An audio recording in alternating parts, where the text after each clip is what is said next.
This podcast is powered by the pros at Pascal Air Plumbing and Electric. Arkansas owned, Arkansas operated. GoPascal.com.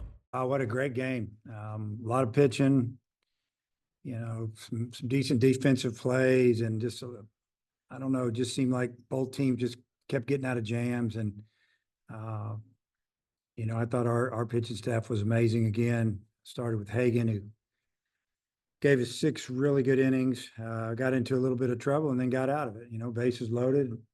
They only scored 1 run and almost had a double play the ball there, but didn't happen. But he finished it up, and then Fouch didn't go great.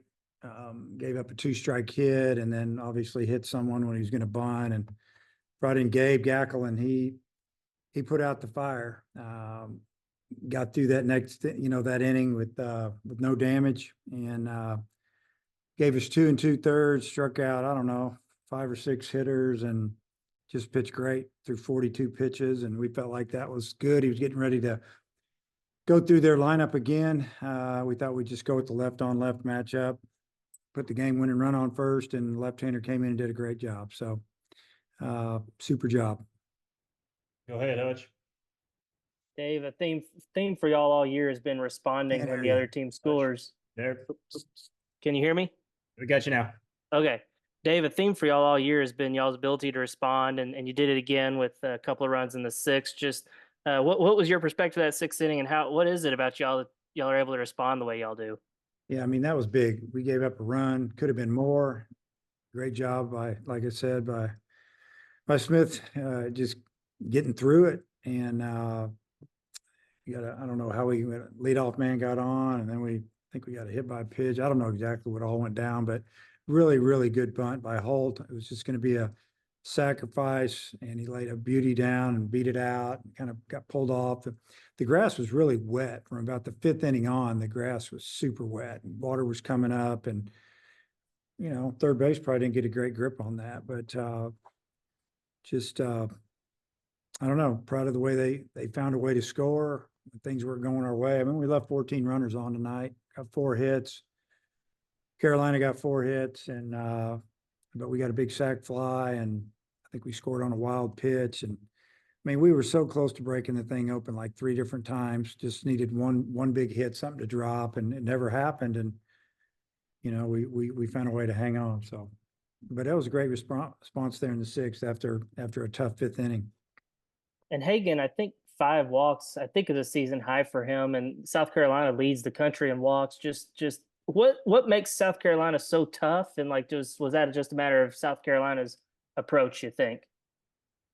That's probably a little bit of both. They have a good approach, and they'll fight you with a couple strikes, and Hagan walked a couple guys. It's going to happen when you pitch like that. You're going to walk people every now and then. It's throwing the ball in the mid-90s the whole game with a plus slider and change up, and probably a little splitty there, whatever. But it's just it is what it is. Jackson. Coach, you mentioned Gabe Gackle's performance tonight. I looked up the stats. He is now allowed only 1 base runner when he's inherited 17 runners.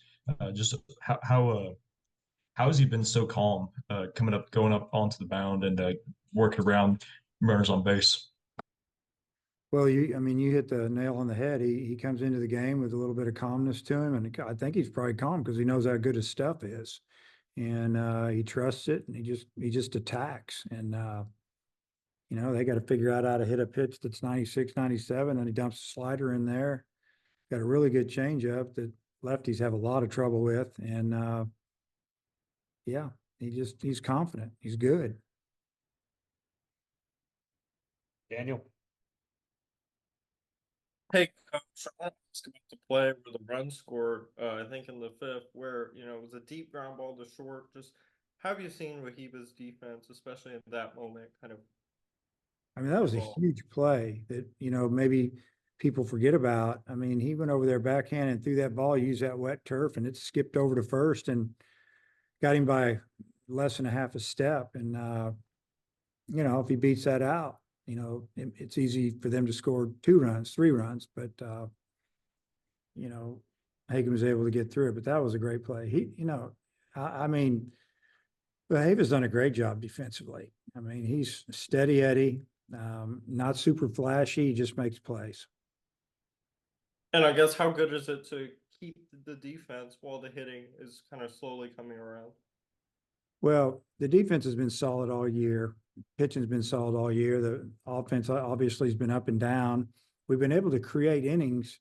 We just haven't finished it. We haven't gotten that hit. I mean, there we were tonight. But it's been great. It's been great to have the defense and pitching is defense. So our infielders and outfielders, they know how good our pitchers are and they know they're around the zone. I just feel like they're ready to roll every pitch, and they made a lot of good plays. Thanks, Coach. Christina. Yeah, Dave, South Carolina's starter was pitching pretty well before that, I guess, apparent injury. Just what was he doing well in those first couple innings? It was he had us a little frustrated. His fastball had a little carry on it, and we were having trouble getting on top of it. We were hitting fly balls. He only threw a couple breaking balls for strikes. It was actually backing up a little bit towards the right-handers, and it got in on him. We felt like we had a chance to get him, and we never found out, obviously. But I don't know what was wrong with him. Does the schedule change tomorrow change any of your plans for some of the pitching, or change like how long some of those guys can go? Well, I mean, the game will tell us what to do, but example, we won't ask any, obviously Hagan or Gabe to come back tomorrow. I'm not saying Fouch couldn't throw again and Hewlett could come in, but we've got plenty of guys out there that are ready to go. But we'll go in the same order as we were planning. Game one, we'll go Molina and then go Tiger game two. Coach, last one before we get Gabe on here. Yeah, Dave, along those lines, McIntyre has been a guy you typically go to after Hagan, but did the fact that it's a doubleheader tomorrow maybe change your plans, or how did maybe that impact? No, we just, Coach Hobbs felt like that it was a good matchup. Throws that sinker. Let him get through an inning or two, and just one inning maybe, and get us a little bit closer to the end. I think he just liked what the matchup could have been, and I think it could have been that way. He had the first hitter down 1-2, and he just slapped one in the hole, and then obviously, they're going to lay down a sac bunt, and he hit the batter in the head. I'm glad that he's okay, but just felt like he was probably a little rattled, and we needed to get him. And Gabe came in and did a great job. How good is it that and you still have McIntyre in the bullpen and several other arms too? Going into a day where you're going to play at least 18 innings. No, it's good. I mean, we're going to use them all tomorrow. There's going to be a lot of innings played, and supposed to be a nice day. Not as warm as today, low 80s instead of 90, upper 80s. Super humid today. So we'll just take it one inning at a time. Try to figure out how to get through it and move to the next. BetOnline is your #1 source for all your betting needs. Get the latest odds, lines, and matchup reports for baseball, boxing, golf, and more. BetOnline continues to be the fastest and easiest way to place your wagers, including live betting and your favorite casino and card games available to play right from your phone. Head to the website or use your mobile device to sign up today and get in on the action. Remember to use our promo code BELIEVE, that's BLEAV, for your 50% welcome bonus on your first deposit. Bet online, where the game starts.